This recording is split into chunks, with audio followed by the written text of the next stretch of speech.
The CDC makes a big announcement for those who have been fully vaccinated. The DPW introduces a new concept, the Swapshed, and signs are that it's going to be a popular addition. And resourceful Arlingtonians come up with a way to keep birthday spirits up, even through a pandemic. It's all coming up on ACMi News. From McLennan Park to Spy Pond, from Poets Corner to the Mystic River, we have Arlington covered. We're your neighbors, a friend you can turn to. This is ACMi News. Hello Arlington and welcome to ACMi News. I'm Katie Chang. And I'm Min-Young Kim. Federal officials have given emergency use authorization to Pfizer's vaccine for distribution to those aged 12 to 15, and that population is now fully eligible.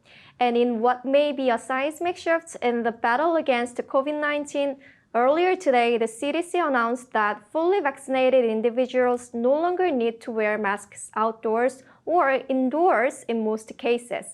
While more details are still forthcoming, this sounds like a real game changer. We'll keep you posted. In more local news, we spoke to Town Manager Adam Chapdelaine to hear what progress town meeting made this week in considering budgets for the upcoming year and beyond. Let's talk about town meeting. The FY22 budget passed on Monday, and the capital planning budget started, was introduced and deliberations have started, I believe, on Wednesday and will continue into this coming Monday. What are the highlights of those deliberations and decisions as far as you're concerned? And are there any significant changes in the budget that were presented? So as you mentioned, the operating budget was presented, debated, and approved on Monday night, the FY22 operating budget, which would start on July 1st of this year. And there was quite a bit of debate about one amendment in particular, which would have reduced the police budget to either prevent or potentially just slow down the potential implementation of body-worn cameras for police. That amendment was not successful, so that funding was included in the budget. So the budget was actually approved as presented by the Finance Committee. There weren't any changes made by town meeting. But we basically spent the entirety of the night on Monday night presenting and then debating the town budget. And I think overall it was an excellent deliberation. I think a lot of good questions were asked about multiple departmental budgets as well as the police budget, as I just mentioned. And obviously this is my job, but I'm also sort of a government geek or nerd at times. And I thought it was a really good debate. People really dug in on important issues. I hope we were able to answer them at least in a somewhat satisfactory manner. And ultimately, at the end of the night, I think the final vote was 213 to 10 to approve the budget, which is a margin I think we'd be happy with. No matter the situation, we're happy with that margin of victory. So there's two amendments on the floor right now for capital. One amendment proposed by the Capital Planning Committee and then brought forward by the Finance Committee, and one made by a town meeting member. The one brought forward by the Capital Planning Committee is to amend the budget to accommodate further funding for the DPW construction project based on pricing that came in, driven almost entirely by the cost of materials rising over the past few months. So that was started to be debated last night. And another amendment to reduce the budget by $30,000, which is based on some marble bulwarking at the Highland Fire Station that's been cracked since the building opened about a decade ago. That needs to be repaired. So that has been debated, and I think a vote would most likely be taken on Monday. But those are the only two amendments on the floor right now. So I would expect hopefully the budget will be changed based on the Capital Planning Committee's recommended amendment, and we'll see what the will of town meeting is on the other amendment that's been filed. Arlington's Health and Human Services released an alert this week asking for the public's help to get older residents vaccinated against COVID-19. According to HHS Director Christine Bongiorno, vaccination rates for seniors are lagging, which is a cause for concern as they are the most vulnerable demographic to the impacts of the virus. If you or someone you know over the age of 75 needs a vaccine appointment, please call the Arlington's Council on Aging at 781-316-3400. They can arrange an appointment, including any necessary transportation. For regular updates or general vaccination information, check out the town page at arlingtonma.gov. Arlington announces the kickoff of a new housing plan which will update the town's vision and strategy for providing housing across a range of needs. A virtual forum is scheduled for Wednesday, June 9th at 6:30, where consultants will present an overview of local housing needs based on their research and data analysis. Community members will also be able to provide feedback and ideas. To kick off this process, the Housing Plan Implementation Committee invites residents to share their perspectives on their housing experience through a community questionnaire that can be found on the HPIC website and will remain open through the end of May. Staying with the topic of housing, the Housing Corporation of Arlington will hold a lottery for 48 affordable apartments that will soon open at 117 Broadway and 112 and 114 Lowell Street in Arlington. Applications can be obtained online at housingcorparlington.org or in person at the Robinson Library, Arlington Town Hall, or the Housing Corporation of Arlington's Management Office. Completed applications must be postmarked or received by the Housing Corporation of Arlington by 2 p.m. on June 11th. A 17-year-old from Cambridge was arraigned earlier this week and faces multiple charges stemming from an incident on Tuesday, May 11th. Arlington police officers tried to conduct a traffic stop when the teenager committed a minor driving violation, which led to a brief chase that ended at Swan Place, a dead-end street. When they conducted a felony search of the vehicle, police found a loaded firearm with a high-capacity magazine under the driver's seat and also recovered a bag of marijuana and a digital scale. A local family is asking for your help in locating their pet dog. Eddie is a 9-month-old pug who went missing from the owner's front yard on Wednesday, May 12th. The dog was reported missing in the vicinity of Lowell Street and Westminster Avenue. Eddie is a male dog weighing about 13 pounds and has a light fur and a black face. The owner described Eddie as friendly. The dog is also untagged. If found, please contact the owner and Minnoct immediately at 609-577-6791. A reward is being offered by the family as they are desperate to locate their beloved pet.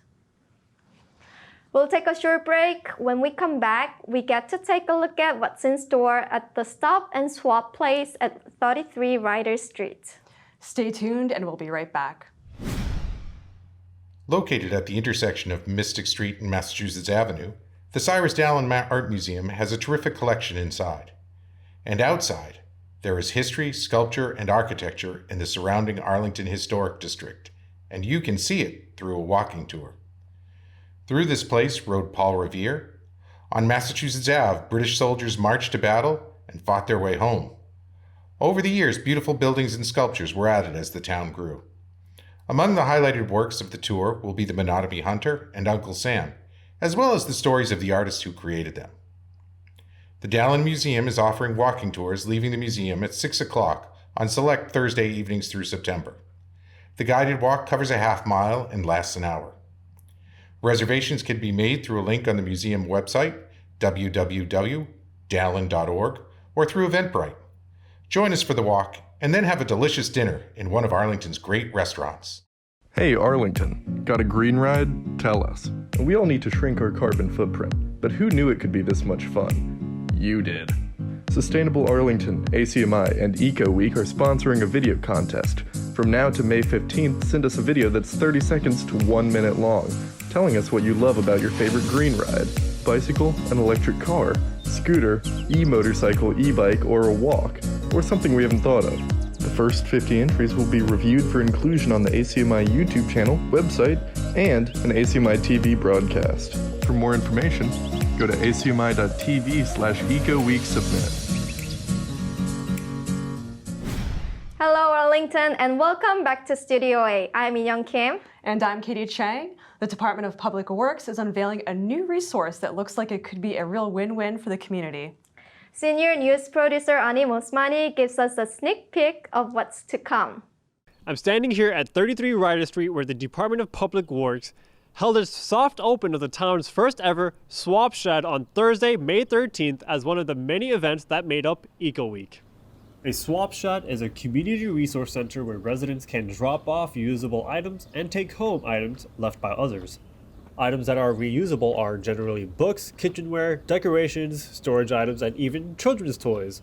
Surrounding communities such as Winchester have a Swapshed program of their own, and the town of Arlington thought it would be great if it had one too. So we were just interested in starting one also because it's a good community aspect, and then it also reduces a lot of waste. You heard of this cliche before, someone's trash is someone else's treasure, and that's exactly the theme of what the Swapshed is. Arlington High senior and DPW intern Julia Wallace helped bring the Swapshed to life and offered the community a new way to recycle. I made like a list of rules and then acceptable and unacceptable items, and then like the posters around in there. I helped like organize it and then like decide what would be good to keep versus just throw away or put it somewhere else. Julia spent her Thursday evening giving a tantalizing glimpse of the Swapshed to residents who pre-registered for the Swapshed soft open. It's an area where you can bring items or like leave items, and then you can also take them, and there's like no money involved, but it's just good items that shouldn't have to be left in the trash. According to the town's recycling coordinator, the Swapshed soft opening was among the most signed up for events during Eco Week. Given the popularity of the Swapshed, along with the potential positive impacts this program has for both residents and the environment, we might see the inside of the shed a lot more often sometime soon. The DPW has managers and volunteers lined up to organize the Swapshed and establish a sustainable system, including implementing guidelines and a set schedule that works for everyone. I just walked out of there with a new pair of Harry Potter socks for free. If you ask me, these certainly did not belong in the trash, and this just shows how the Swapshed can reduce waste. For ACMi News, I'm Anim Osmani. Thanks, Anim. I can see why people are really excited about this new opportunity. The pandemic effectively eliminated community gatherings to celebrate birthday over the last year, but some Arlingtonians found a way to keep the festive spirit going. It began with one resident who hit up upon the idea of placing giant letters in front of her house to celebrate a family birthday. These huge letters have since made their way all over town, bringing smiles and spreading birthday cheer. We spoke to Stephanie Murphy, who thought the whole thing up, and Scott Lever, one recipient of the letter on their journey around town. So it was actually my mom that came up with the idea, and she was looking through, I think just online, and looking for ideas to celebrate the kids' birthdays because we were all stuck at home. I asked Stephanie how the birthday letters were made. The letters were cut out of cardboard, and they're pretty big. They're, I think by the time they were put onto the stakes to put them in the grounds, they're about 4 to 5 feet tall. And it's painted them and decorated them, and it took up the entire yard. How did you come up with the idea of spreading them around? So there's a Facebook group called Everything is Free Arlington.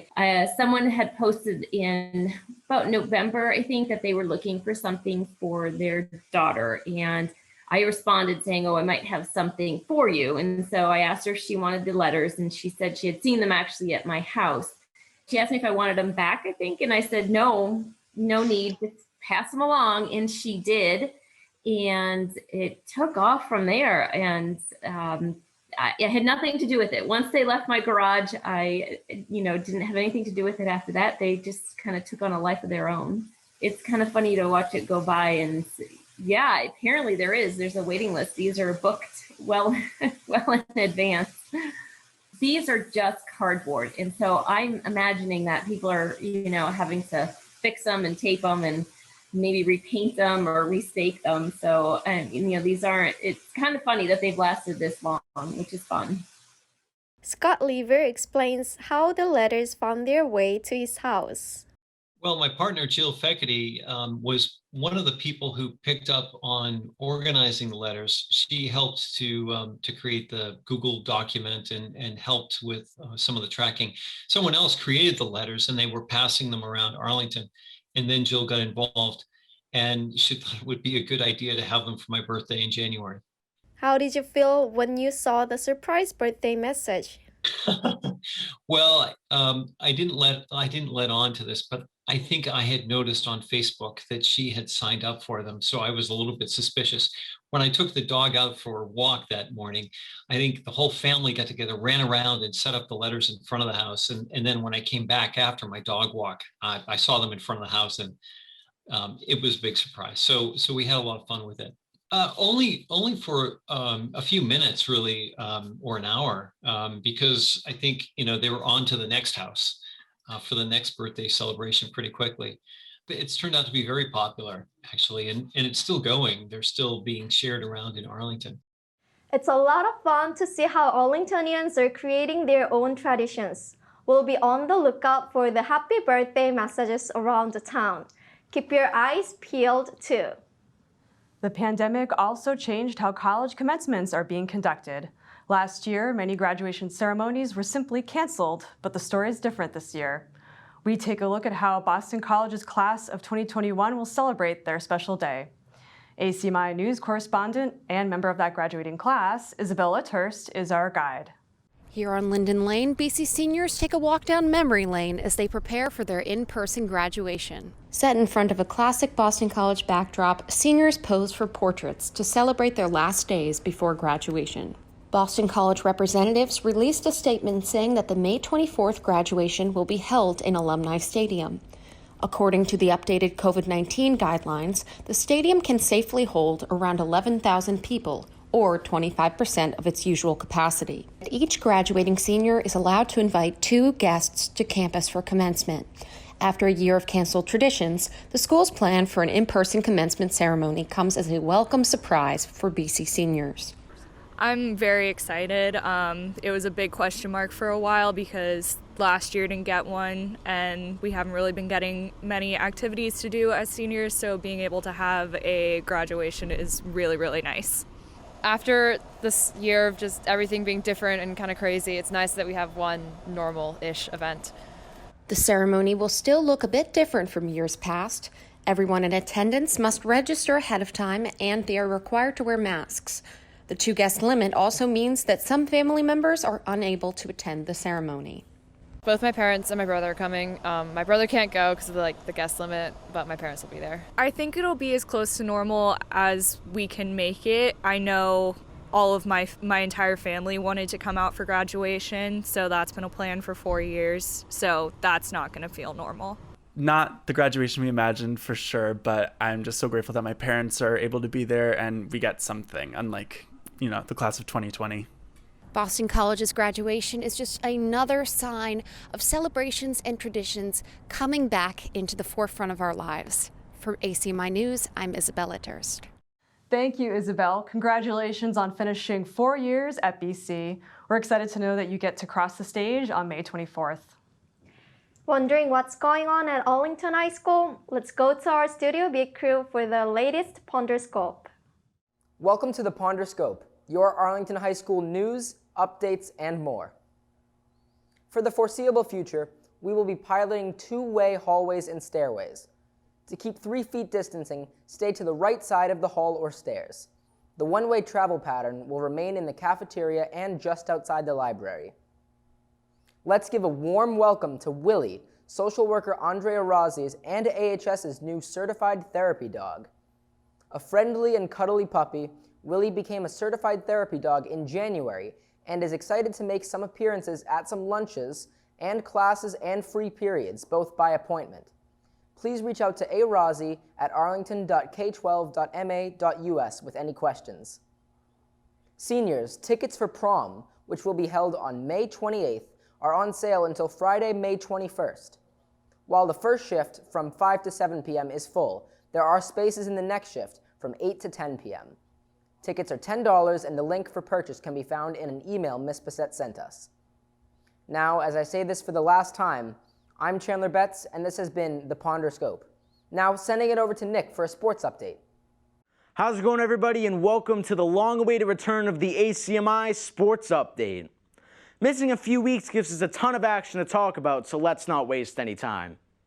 Last week, the spring season kicked off with softball, with the Spy Ponders taking on Woburn in their season opener.